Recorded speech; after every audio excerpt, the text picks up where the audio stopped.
do you know if a guy is worth it? Worth the time, worth the energy, and worth risking your heart?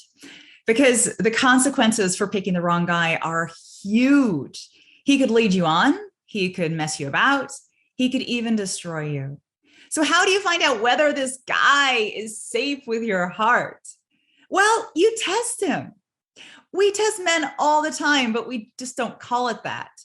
We ask questions to test our compatibility. We kiss to test the chemistry. We indirectly let him know that we like him to see if he likes us back. Testing each other is natural and normal in those early days of dating. But there's one place that we forget to test men, and we don't even think about it. We forget to test his relationship skills.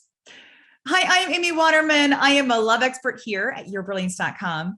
And my job is to help you find love, which is a much harder task than just getting a guy. When you set your sights on forever love, you won't settle for just any guy. You want somebody who has what it takes to go the distance. And this video will help you spot him a whole lot sooner.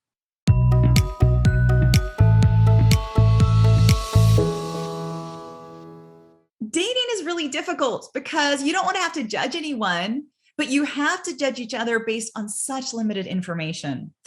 In normal life, we wouldn't even think that we know somebody after a half hour of drinking coffee with them.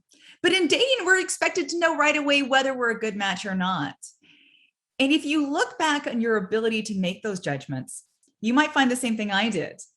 Sometimes you're right about somebody, but sometimes, maybe a lot of the time, you're flat out wrong, because everyone is at their best behavior in those early days of dating. They hide aspects of themselves that they don't want you to see, and they play up the aspects that they do want you to see. Now, we all play this game, and we can't help it. It's like you're not obligated to air your dirty laundry on a first date. You are expected to put your best foot forward. But what this does is it limits the information we have about each other even further. So we are making big decisions based on incomplete information about a person. And that is why tests are so important, because they fill in the gaps and they help you learn things that the other person might not necessarily want to divulge. And probably the most important thing that you can learn about a man is whether he can handle relationships. Is he a good boyfriend? Is he the kind of guy who could love you forever and ever? Or is he the kind of person who would turn on you or play games or think he owns you? Now, that's pretty important information, and these three tests can help.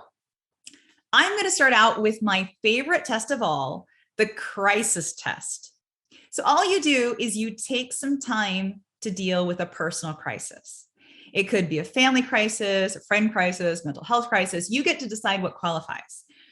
You tell him that you've got this thing going on and that you need to take some time to sort it out. And then you see how he responds. If he turns cold on you, or he starts acting passive aggressive, or he implies that you taking space has something to do with him, then he's failed. Because your crisis doesn't have anything to do with him. It's something that you needed to take care of, and you need this time to sort it out so that you can come back and have fun with him without having this thing weighing over you. But some guys can't see that way. They just see that you're less available. You're cutting yourself off from them, and they won't tolerate that, because no woman gets to walk away from them. Even if her kid is sick, or her mom is having a health crisis, or she's got some massive deadline at work. She is supposed to be available and fun and happy at all times. And if she's not, he's going to go away and find someone else. So this is not the right guy. Move on. The second test is the tell me more test. You use this test whenever he says anything that comes across as just a little bit weird.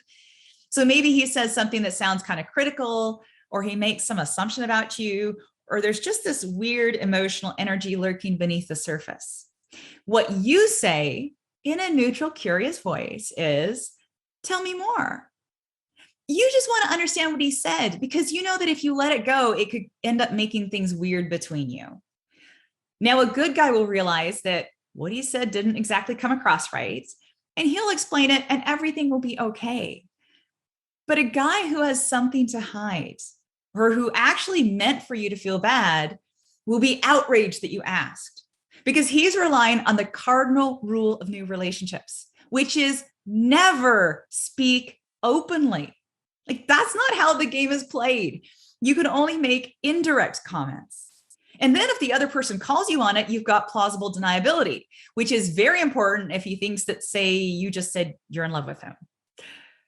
If a guy responds to your request to tell me more with defensiveness, then he's failed. He's perceiving this invitation to communicate as a threat. He's the wrong guy. Move on. The final test is the obligation test.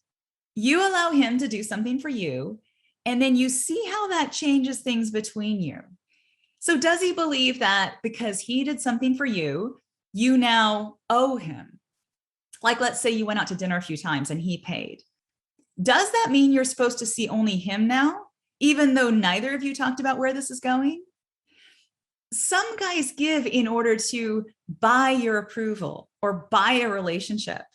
And then they get mad when you don't repay them in the way they expect. And even worse, they are taught to do this. They're taught to lead with what they can offer a woman. And they're told that if a woman accepts their gifts, she's signaling her approval.